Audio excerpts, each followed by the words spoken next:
ज़्यादा व्यूज़ तो नहीं आए हैं उस पर, लेकिन मेरा पर्पस ये है कि आप तक मैसेज जाए और आप लोग समझें। हम सभी को जागरूक होना बहुत ज़रूरी है। ये वायु प्रदूषण इतना ज़्यादा बढ़ रहा है, आप रोज़ न्यूज़ में सुनते होंगे कि AQI का स्तर बढ़ता ही जा रहा है। और दिल्ली जैसे हमारी राजधानी में तो ये स्तर बहुत ऊपर पहुंच चुका है। 385 से भी ऊपर इसने स्तर पार कर दिया है। तो देखिए, इससे ये स्तर पार करने आंकड़ों से कुछ नहीं होता, ये आपको खुद भी फील होता होगा। जब आपको प्रॉब्लम्स होती हैं, आपको सांस लेने में प्रॉब्लम हो रही है, आप बाहर जाके देखेंगे दिवाली के बाद तो आप आईज में इतना ईचिंग सा फील करते हैं, अजीब सा फील हो रहा है। तो देखिए ये क्यों हो रहा है।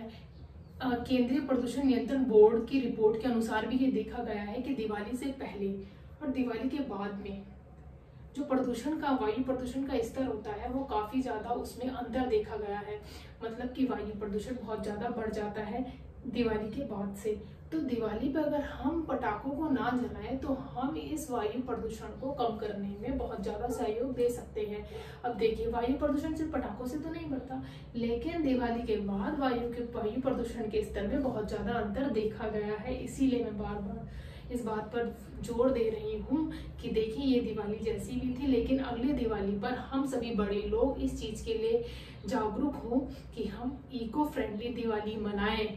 ये सिर्फ वीडियो ही नहीं, इस वीडियो के थ्रू मैं आपको एक मैसेज देना चाहती हूँ। ये मैं खुद भी अमल कर रही हूँ, तो मैं चाहती हूँ कि आप लोग भी आगे आए। अब देखिए, जो वाहन होते हैं इनके थ्रू तो पॉल्यूशन बढ़ता ही बढ़ता है।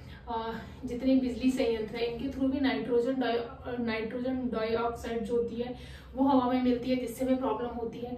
अब देखिए, कोयले से चलने वाली जितनी बिजली संयंत्र है उसके थ्रू भी सल्फर डाइऑक्साइड गैस, जो कि जहरीली गैस होती है, वो भी वायु में मिलती है। अब ये काफी चीजों से पॉल्यूशन होता है, तो इसको कैसे कम किया जाए उसी पर मैं इस वीडियो में बात कर रही हूँ। जो मैं ज्यादातर दिवाली पे क्रैकर्स को ना जलाने के लिए फोर्स कर रही हूँ। देखिए, जो कारखाने हैं इनको तो कम करना, इनके लिए मैं तो कुछ नहीं कर सकती, लेकिन देखिए पटाखे नहीं जलाएंगे इसके लिए हम कर सकते हैं। और अब इसका असर क्या है, अब इसके दुष्प्रभाव क्या है, इसका असर क्या है। देखिए, इसका दुष्प्रभाव ये है कि इससे हमें अस्थमा, उल्टी आना, जी मिचलाना, आंखों में जलन होना, और शरीर में जब ये विषैली गैसें जाती है तो सिर्फ एक ही प्रॉब्लम नहीं, काफी सारी प्रॉब्लम्स क्रिएट होती है। ये गैस सिर्फ इंसान के लिए ही नुकसानदायक नहीं, यहाँ पे रहने वाले जीव जंतु, हर एक प्राणी के लिए नुकसानदायक है। हमें जागरूक होना ही चाहिए। अगर हम आज ही कदम नहीं उठाएंगे तो हम किस तरीके से, इस भारत की हर एक व्यक्ति की जिम्मेदारी है कि अपने देश के लिए सोचे और इस देश को कुछ अच्छा देके जाए। अब हाँ, मैं आगे बताती हूँ आपको।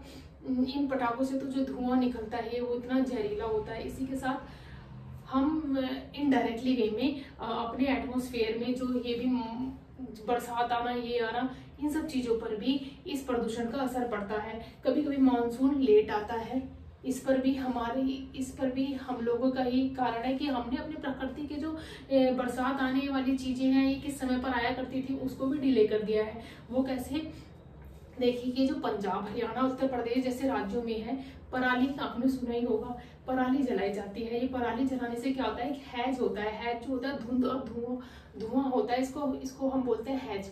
अब इसके कारण क्या होता है, वायु में कार्बन डाइऑक्साइड का स्तर बढ़ता है। अब वायु में कार्बन डाइऑक्साइड का स्तर बढ़ता है जिससे कि कार्बन की मात्रा बढ़ती है। अब जो बरसात अपने, और फिर वातावरण का तापमान बढ़ जाता है। जब वातावरण का तापमान बढ़ जाता है तो मानसून वाली जो बरसात है वो अपने समय पर ना आकर वो समय के बाद में आती है। इससे किसानों को नुकसान होता है, जो कि वर्षा पर निर्भर होते हैं कि कब वर्षा आएगी, कब हमारी खेती फलेगी फूलेगी। तो कुछ नहीं, बहुत सारी जिम्मेदारियां हमारी हैं, जिसकी वजह से वातावरण में बहुत सारी प्रॉब्लम्स क्रिएट हो रही हैं। ये पराली तो देखिए, ये एक बहुत बड़ा इशू है, आप लोग भी जानते हैं कि इससे कितना प्रदूषण बढ़ता है। खेतों में जो पराली बच जाती है चावलों के बाद, चावलों की कटाई के बाद जो बच जाता है, भूसी बोले, भूसी तो हम नहीं, तो पराली को जलाने से बहुत ज्यादा प्रदूषण, बहुत अधिक मात्रा में प्रदूषण बढ़ता है। इसी के साथ सर्दियों में ठीक पहले फसल कटती है, खेतों को साफ करने के लिए किसान तो पराली जला देते हैं, लेकिन उससे नुकसान जो हो रहा है ये तो आप भी जानते हैं और हम भी जानते हैं। हाँ, अब देखिए, ये जो विषैली गैसें हैं जो हमारे इन कारणों से बढ़ रही हैं, जो वायु का स्तर इतना खराब होता जा रहा है, जो सल्फर डाइऑक्साइड गैस है। अब देखिए सल्फर डाइऑक्साइड गैस क्या है, जो वर्षा का पानी होता है, देखिए वर्षा का पानी होता है, ये तो हवा में मिली हुई है। सल्फर डाइऑक्साइड के सल्फाइड और सल्फ्यूरिक अम्ल के रूप में ये पानी में मिल जाती है। गैस में मिली हुई है तो पानी में मिल जाती है जब बारिश आती है। अब उसके थ्रू ये भूमि में जाती है। जब भूमि में जाती है तो ये जो भूमि की उर्वरकता को है जो कम कर देती है, जो किसके लिए नुकसानदायक है। किसान खेती करता है, उसकी फसल अच्छी नहीं होगी तो कैसे वो कमाएगा, कैसे वो अपने घर को चलाएगा। तो ये प्रदूषण कोई छोटी चीज नहीं है और इसको रोकने में हम लोगों को सहयोग करना चाहिए। अगर हम थोड़ा बहुत भी सहयोग करेंगे तो इस वातावरण को, इस प्रकृति को हम बहुत सुंदर बना सकते हैं। देखने के लिए धन्यवाद। वीडियो अच्छी लगी तो लाइक करें।